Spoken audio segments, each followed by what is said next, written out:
Mas já que você mencionou justiça trabalhista, tem um tema que está gerando muita repercussão. Diante da polêmica envolvendo a PEC que pede o fim da escala de trabalho 6x1, o Ministério do Trabalho e Emprego se manifestou oficialmente sobre a medida.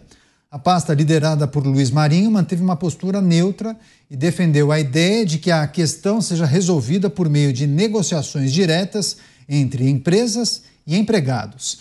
Segundo o Ministério, isso deve acontecer por meio de convenções e acordos. Apesar disso, a pasta afirmou considerar plenamente possível e saudável a redução da jornada atual de 44 horas semanais. Por outro lado, os empresários temem que essa redução da carga horária possa acarretar custos mais elevados com mão de obra e encarecimento dos produtos ofertados.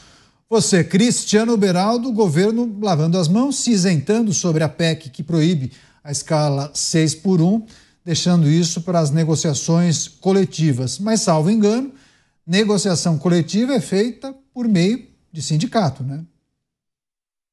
Canhato, tem que fortalecer o sindicato, né? Isso é que o governo quer. O propósito é esse. E, por outro lado, a proposta do PSOL é uma proposta cheia de erros ali na sua concepção técnica e que propõe esse mundo utópico, esse Brasil utópico de que as pessoas podem trabalhar apenas 4 dias, elas podem descansar 3 dias e isso é suficiente para que elas garantam a produtividade e garantam a sua remuneração no mesmo patamar. Mas nós temos um problema grave no Brasil, que é, primeiro, a baixa produtividade. Se a gente pegar a comparação de produtividade do trabalhador brasileiro com trabalhadores de outros países, a nossa produtividade é baixa. Isso tem uma série de motivos. Falamos aqui ontem, o Dávila, se não me engano, chamou a atenção, né? Isso, obviamente, é fruto da precariedade da nossa educação. Então, é um problema que decorre de outros problemas e que a gente não vai resolver simplesmente dizendo, olha, agora você trabalha 2 dias e descansa 5. Porque quando você pega, por exemplo, a necessidade de um hospital, olha só a vida do hospital. Enfiaram na Constituição brasileira um piso de remuneração para os enfermeiros. E todo o meu respeito e a minha admiração pelo trabalho dos enfermeiros, mas Constituição Federal não é para isso. Então, já se impôs um custo que muitos hospitais, sobretudo do interior, não tinham como arcar. Agora, além de estarem presos nessa questão do piso salarial da enfermagem, os enfermeiros também trabalharão numa escala máxima, segundo a proposta de emenda constitucional, numa escala máxima de 4 dias, descansando 3. Como é que o hospital vai fazer? Como é que ele vai compor a sua força, sua mão de obra, para cobrir 24 horas por dia, 7 dias por semana, para atender às necessidades da população? Alguém imaginou o custo que isso vai representar? Faz sentido que isso seja assim? Não me parece ser esse o caminho. Este é um tema, nós falamos sobre isso aqui ontem, que tem que ser muito mais bem discutido de forma profunda para representar um avanço para essa massa de mão de obra que sim tem essa sensação de que trabalha demais e ganha pouco. Porque, em geral, isso é verdade. Porque não é só o tempo que ela passa trabalhando. Tem todo o entorno, que é péssimo. Então, para ir trabalhar, ela já sai de casa com medo de ser assaltada. Aí pega trânsito nas grandes cidades, às vezes 1, 2, 3 horas de trânsito para ir, mais 1, 2, 3 horas de trânsito para voltar. Não tem tempo de ficar com a sua família, não consegue fazer nada no final de semana, porque está exausto, quer descansar um pouquinho, tem demanda do marido, da esposa, dos filhos, da mãe, da tia, da avó. Quer dizer, isso não é viver, isso é sobreviver. E o Brasil se especializou em sobreviver. Mas nós não vamos resolver esse problema na canetada. Nós vamos resolver esse problema pegando a origem dele e trabalhando isso para representar mudanças, Canhato. Mas não me parece que a gente está nesse caminho.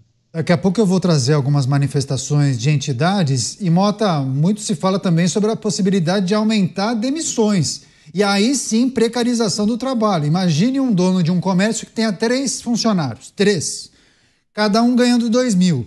Aí ele não pode, pela legislação, diminuir o salário dessas pessoas, não pode diminuir o ordenado. A legislação não permite.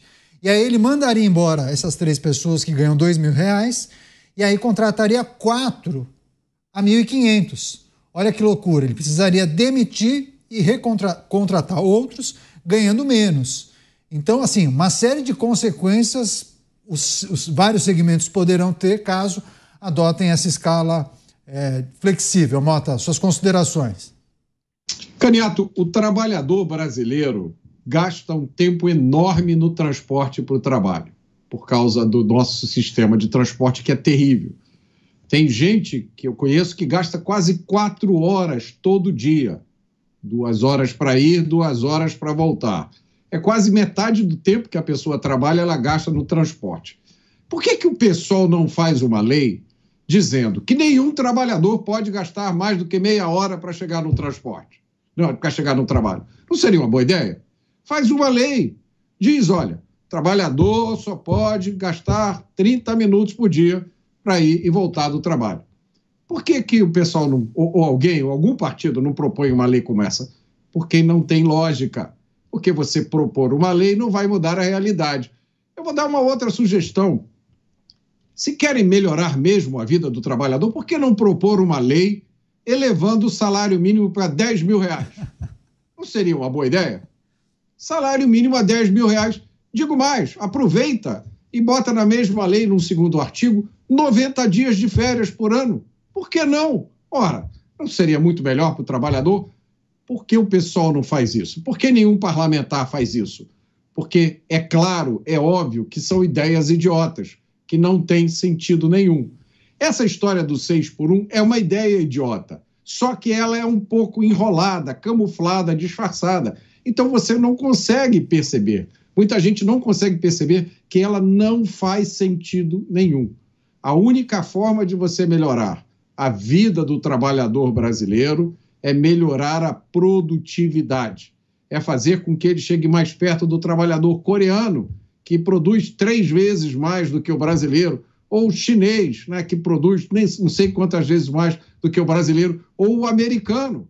Por isso, todo mundo quer sair do Brasil para ir para os Estados Unidos, mesmo entregar pizza ou fazer qualquer tipo de serviço, porque lá você consegue guardar mais do que você ganha, porque lá você consegue progredir na carreira, porque lá você consegue acumular patrimônio, acumular riqueza.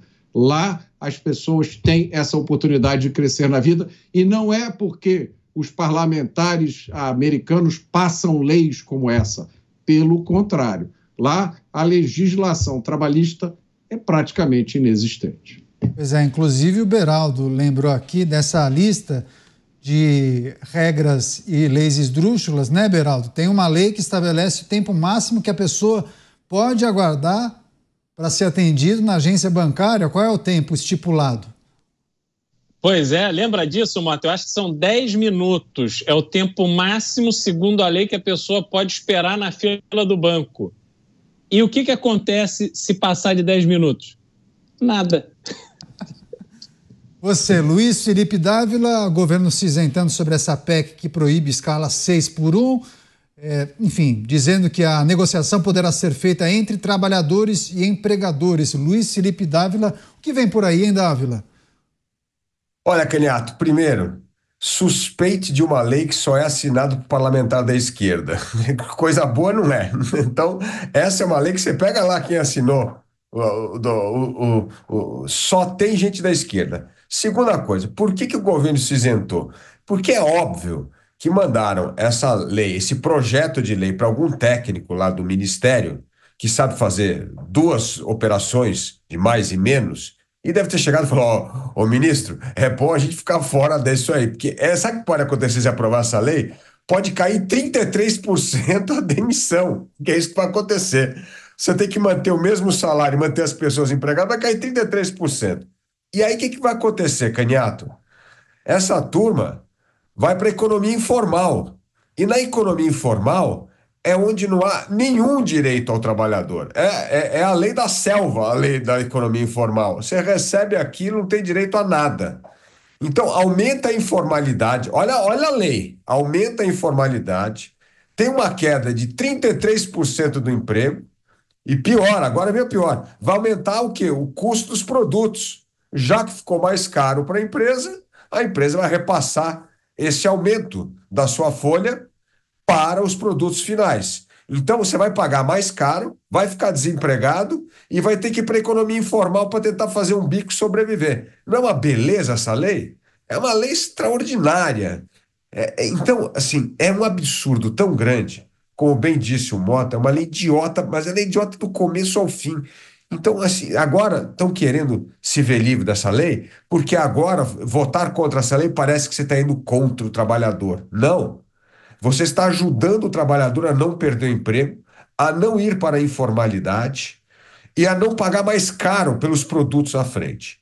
E por outro, e aqui vai um último ponto, se a legislação trabalhista fosse tão boa, nós não teríamos 44 milhões de brasileiros com carteira assinada e mais de 70 milhões de brasileiros na economia informal ou fazendo a sua pejotização, sua pequena empresa.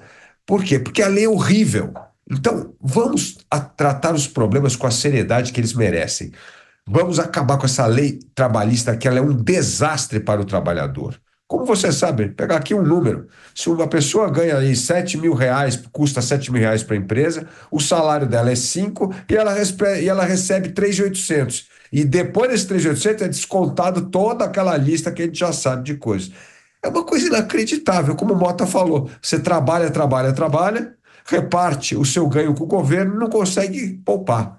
Então, vamos tratar dos problemas sérios do Brasil e parar de ficar inventando lei e problemas que só prejudicam a vida do trabalhador brasileiro, que já está sofrendo muito com essa inflação alta, que é muito acima dessa inflação formal de 4%. Vai ao açougue ver se a inflação subiu 4% a carne que você comprou. Vai ao supermercado para ver se o feijão, arroz só subiram 4%. Então, vamos tratar dos temas que importam ao trabalhador e parar de inventar coisa que é só para agradar a plateia e passar lei irresponsável que prejudica ainda mais o brasileiro que trabalha e empreende nesse país.